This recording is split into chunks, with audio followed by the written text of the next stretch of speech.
Hi guys, this is Vikas from VMM classes. Guys, as usual हम सीखने वाले हैं इंग्लिश ग्रामेटिकल कॉन्सेप्ट को, जिसका नाम है कंजक्शन, जो हमें हेल्प करेगा अच्छे मार्क्स सिक्योर करने में और राइटिंग स्किल को गेन करने में। तो गाइस, आइए वीडियो में बने रहते हैं। तो गाइस, हमारा टॉपिक आज का है कंजक्शन। कंजक्शन मीन्स क्या होता है गाइस? जो ऐसे शब्द होंगे या ऐसे शब्दों के समूह होंगे जो दो शब्दों या शब्द समूह या वाक्यांशों को क्या करेंगे, ऐड करेंगे या उनके वाक्यों को क्या करेंगे, जोड़ेंगे। तो गाइस, इनको क्या कहेंगे, कंजक्शन। तो ऐसे सभी शब्द जो दूसरों को क्या करते हैं, जोड़ने का काम करते हैं, उन्हें कहेंगे संयोजक। हिंदी में क्या कहते हैं गाइस, संयोजक। तो कुछ ऐसे लिस्ट को लेकर आए हैं गाइस जो आपको हेल्प करेगा कंजक्शन सही पुट करने में। ओके गाइस, जैसा जिसका यूज होगा, जिस कंडीशन में जो शब्द आएंगे उसको उसी कंडीशन में उस शब्द को अप्लाई करेंगे। अब ऐसा नहीं है जहां एंड की जरूरत है वहां बट लगा दे, जहां बट की जरूरत है वहां एंड लगा दे, ऐसा नहीं होता है। तो गाइस, हमारे सामने है पहला एंड, जिसको बोलते हैं और। एंड मींस और। नेक्स्ट गाइस, अदरवाइज और एल्स, जिसको बोलते हैं नहीं तो। आप अदरवाइज का प्रयोग कर सकते हैं या नहीं तो का प्रयोग और एल्स कर सकते हैं। जैसे पढ़ाई पे ध्यान दो, नहीं तो तुम फेल हो सकते हो, नहीं तो को बोलेंगे अदरवाइज और else. Next guys, therefore. Therefore को बोलते हैं इसलिए, ये रिजल्ट को बताता है गाइस। मैं वहां नहीं जाता हूं क्योंकि मुझे यह काम अच्छा नहीं लगता है, इसलिए मैं जाना नहीं चाहता हूं। तो गाइस, इसलिए जब शब्द का प्रयोग करेंगे तो उसको देयरफॉर लिखेंगे। नेक्स्ट गाइस, कॉन्सिक्वेंटली, जिसको बोलते हैं अतः। अतः। Next guys, so dot dot that. तो इसका जो हिंदी मायने होता है इतना की। तो गाइस, जब भी सो के बाद दैट आएगा, सो डॉट डॉट दैट, तो इस समय हम इतना की इसका हिंदी मायने होता है। जैसे गाइस, हम लोग को पता है वो इतना कमजोर है कि वो यह काम नहीं कर सकता है, तो इतना का प्रेजेंट सो हो जाएगा, की का दैट हो जाएगा। तो ऐसे वाक्यों में हम इसका प्रयोग करेंगे। Next guys, so dot dot edge. जब सो और एज होगा तो गाइस इनका जो मीनिंग होगा इतना जितना होगा। जैसे he is as smart as I, या he is not so smart as I. तो गाइस, सो कब लगाते हैं, जब नेगेटिव सेंटेंस होता है तब हम सो एज का प्रयोग करेंगे, और जब पॉजिटिव होगा तो एज एज का प्रयोग हम करते हैं। दोनों का मायने गाइस सेम है, इतना जितना। जैसे he is as intelligent as I, वो उतना ही इंटेलिजेंट है जितना मैं। तो वाक्य गाइस कैसा है, पॉजिटिव, इसलिए एज एज का प्रयोग किए।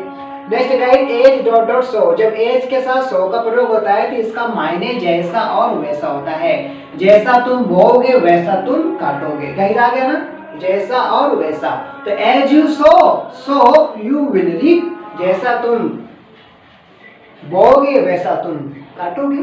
Next guys, as. जब वाक्य में एज शब्द आ जाए तो गाइस उसका जो मायने होगा क्योंकि होगा या इसलिए होगा। एज मींस क्योंकि या इसलिए। गाइस, जैसे he comes to study here as he wants to secure good marks। वो यहाँ आता है क्योंकि, as means क्योंकि या इसलिए, वो क्या करना चाहता है, अच्छे मार्क्स सिक्योर करना चाहता है। नेक्स्ट गाइस, अनलेस और until। तो अनलेस किसको बताता है गाइस, शर्त वाले वाक्यों को बताता है, और until किसको बताता है, समय को बताता है। यही दोनों में डिफरेंस है गाइस। अनलेस क्या है, शर्त सूचक वाक्य है, अनलेस का है समय सूचक वाक्य में प्रयोग करते हैं। दोनों का मायने है जब तक नहीं। इट मींस गाइस, नहीं लगाने की जरूरत नहीं है, इसमें अन ऑलरेडी लगा होता है। Next guys, as soon as, जिसको बोलते हैं जैसे ही। जैसे ही मैं घर से बाहर निकला बारिश होने लगी। As soon as I came out of home it started raining. Next guys, as well as, जिसको बोलते हैं साथ ही साथ या भी। तो I as well as my friend Ramu, I as well as my friend Ramu am going to college। तो गाइस, as well as का रूल क्या कहता है कि जब पहले वाला सब्जेक्ट होगा उसके अकॉर्डिंग हम हेल्पिंग वर्ब लगाते हैं। जैसे I as well as he, तो I शुरू में हो गया तो I के अकॉर्डिंग हम हेल्पिंग वर्ब लगाएंगे।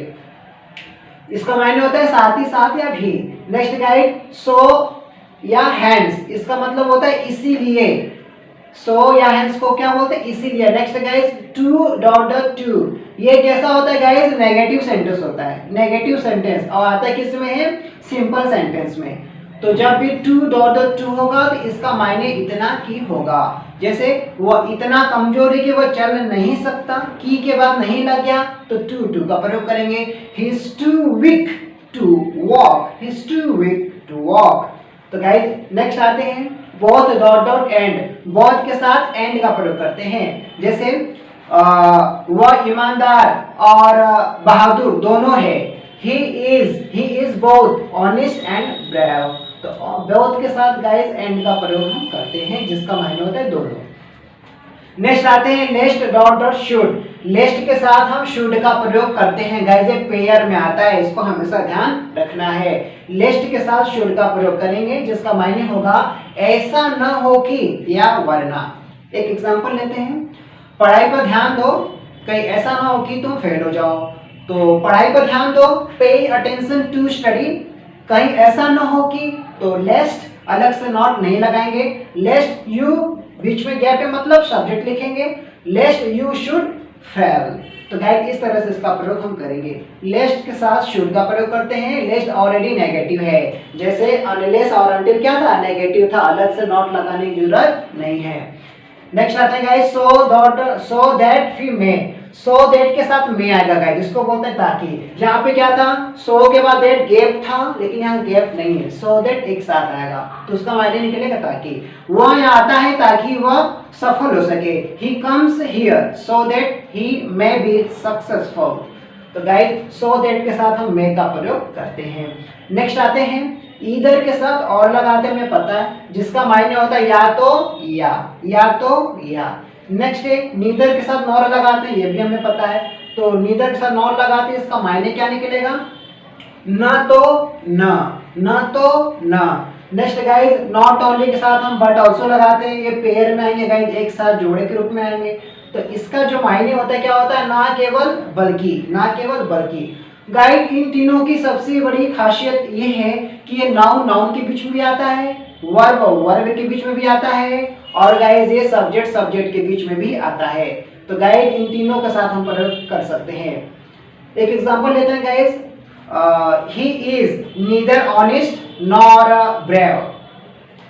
ओके गाइस नेक्स्ट आते हैं not only but also. Not only के साथ बट ऑल्सो लगाते हैं, जैसे वह ना केवल इंजीनियर बल्कि डॉक्टर भी है। ही is not only an engineer but also doctor. तो गाइस ऐसे प्रयोग इसका हम करेंगे।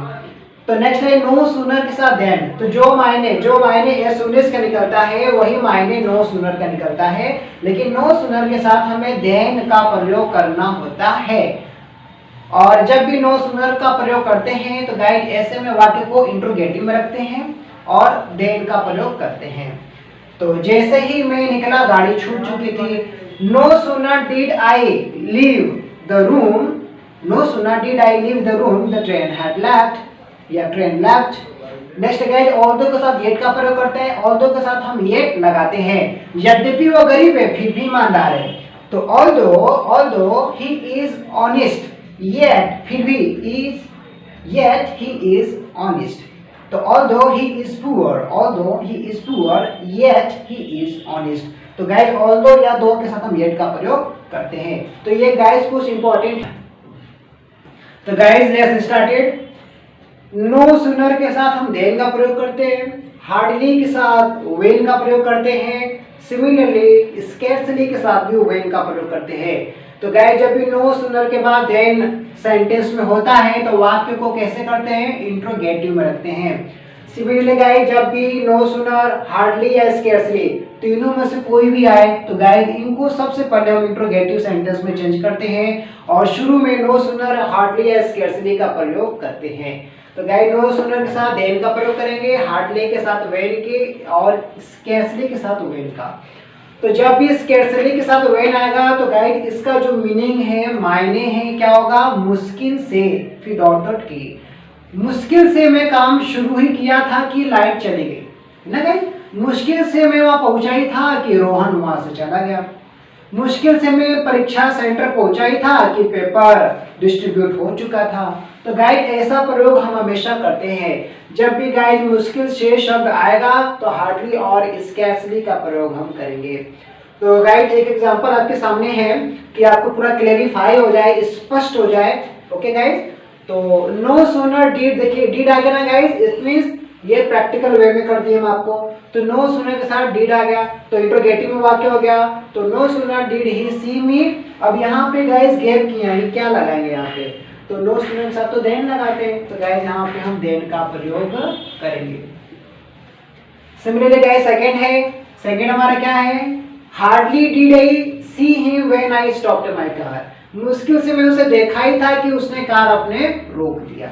तो गाइस यहाँ पे हार्डली के साथ क्या लगाते हैं, व्हेन का प्रयोग करेंगे, इस बात को हमेशा ध्यान रखेंगे क्योंकि कुछ कॉन्जक्शंस हमेशा पेयर में आते हैं। तो नेक्स्ट है गाइस देखिए, dot dot when dot dot, guys क्या है, इसका मायने होगा जब, जब भी सेंटेंस में व्हेन आएगा, हमें पता है कि व्हेन मतलब होता है कब, लेकिन व्हेन जब बीच में आएगा गाइस तो उसका अर्थ बदल जाएगा और उसका अर्थ क्या होगा, जब।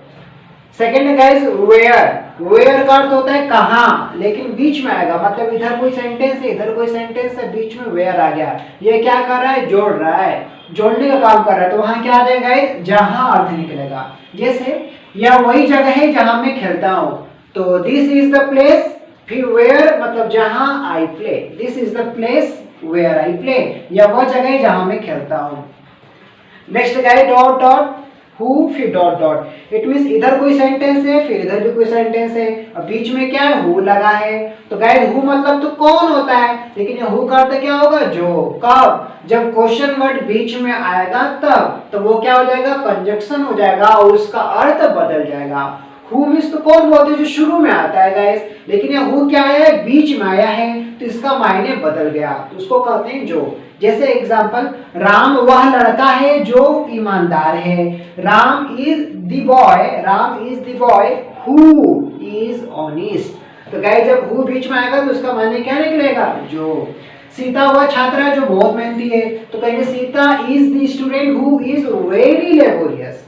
Next guys similarly which, which means तो होता है कौन सा ना, which pen is good for you, कौन सा पेन तुम्हारे लिए अच्छा है, which boy is not coming here, कौन सा लड़का यहाँ पे नहीं आ रहा है।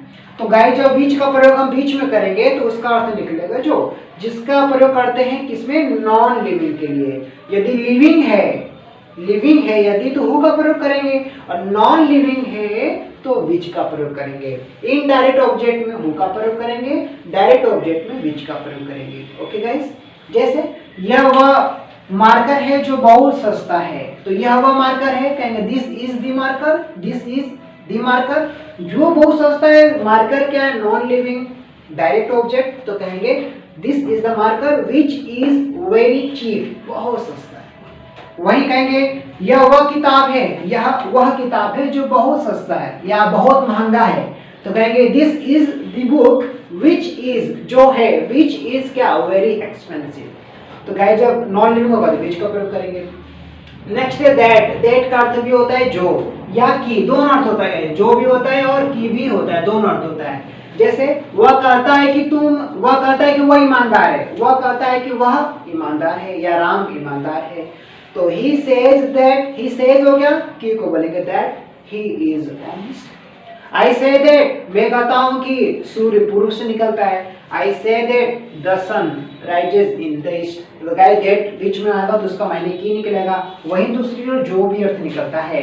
जैसे राम वह लड़का है जो बहुत बहादुर है, तो कहेंगे Ram is the boy that is, तो गाइस दैट का प्रयोग लिविंग नॉन लिविंग दोनों में करते हैं। Okay guys, living non living दोनों में हम दैट का प्रयोग कर सकते हैं। तो guys Ram is the boy that is very smart.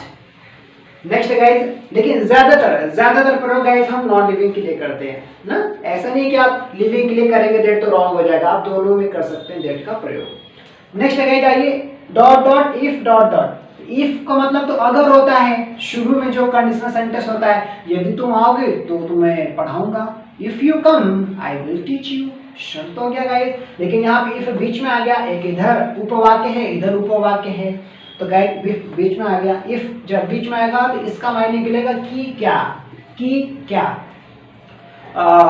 वह मुझसे कहता है कि क्या वह यहाँ आएगी, कि क्या वह यहाँ आएगी, तो ही says to me or he tells me if he comes here, तो गाइस की क्या जब अर्थ निकलेगा तो if का प्रयोग करेंगे। what बीच में आता था गाइस, what मतलब तो कौन होता है, लेकिन what बीच में आएगा तो गाइस क्या करेंगे, जो अर्थ निकलेगा। तो टीचर, पढ़ाई पर ध्यान दो जो टीचर पढ़ाते हैं, तो pay attention to study what the teacher teaches you ना, जो वह पढ़ा रहे हैं उनके शब्दों पर ध्यान दो। तो व्हाट, तो कहेंगे पे अटेंशन टू स्टडी, जो वो पढ़ा रहे हैं, जो वो कर रहे हैं, तो व्हाट दे आर या what he is saying. Next guys dot dot as if, तो एज इफ मतलब होता है मानो। तो गाइस जब एज इफ बीच में आएगा तो कंजक्शन होगा, तो वह ऐसे बात कर रहा है मानो डॉक्टर हो। He is talking as if he were doctor, तो एज इफ के बाद जब वह बात है तो गैस क्या होता है, प्लूरल में लिखते हैं, वाज के जगह वर कर देते हैं। नेक्स्ट गाइस इवन इफ, जब सेंटेंस में इवन इफ आएगा तो उसको बोलते हैं भले ही। जैसे मैं जाऊंगा भले ही बारिश हो, तो I will go even if it rains, I will go even if it rains. तो गाइस इवन इफ मतलब भले ही। तो गाइस ये पूरा क्या है, कंजक्शन। इसके साथ ही गाइस हम बहुत इंपॉर्टेंट कवर करेंगे यहाँ पे वाइल और ड्यूरिंग में क्या डिफरेंस है गाइस, ये भी क्या है, प्रीपोजिशन है गाइस, सॉरी वाइल और ड्यूरिंग। तो गाइस वाइल मतलब होता है जबकि या जब या के दौरान, और ड्यूरिंग मतलब होता है के दौरान। तो गाइस वाइल के बाद हमेशा वर्ब का प्रयोग करेंगे। वाइल के बाद वाइल के साथ क्या करेंगे, वर्ब में आईएनजी का प्रयोग करेंगे, और ड्यूरिंग के बाद हमेशा नाउन का प्रयोग करेंगे। तो गाइस ये बहुत इंपॉर्टेंट है जिसे आपको समझना है कॉम्पिटिटिव एग्जाम के पॉइंट ऑफ व्यू और करेक्ट वे में आंसर देने के लिए। ओके गाइस, तो वाइल के साथ हम वर्ब में आईएनजी का प्रयोग करेंगे। इसका एक मायने और होता है कि खेलते खेलते वह गिर गया, पढ़ते पढ़ते वह सो गया। जब क्रिया रिपीटेशन होता है तब भी हम वाइल का प्रयोग करते हैं। तो गाइस वाइल के बाद जब वर्ब आएगा तो उसमें हम आईएनजी का प्रयोग करेंगे। तो while studying, while playing, while operating computers. Okay guys, while running the shop, दुकान चलाते चलाते वो अमीर हो गया, ही बिकेम, ऐसे गाइस सेंटेंस का प्रयोग कर सकते हैं। तो वाइल के बाद क्या करेंगे, आईएनजी का प्रयोग करेंगे। ड्यूरिंग के साथ नाउन लगाएंगे, जैसे during recess, during class, class के समय ना, ड्यूरिंग ट्रेवल, यात्रा के समय। तो गाइस वाइल के बाद वर्ब आता है और ड्यूरिंग के बाद नाउन आता है। तो गाइस आई होप ये वीडियो लेक्चर आपके लिए हेल्पफुल होगा। तो thanks for watching this video.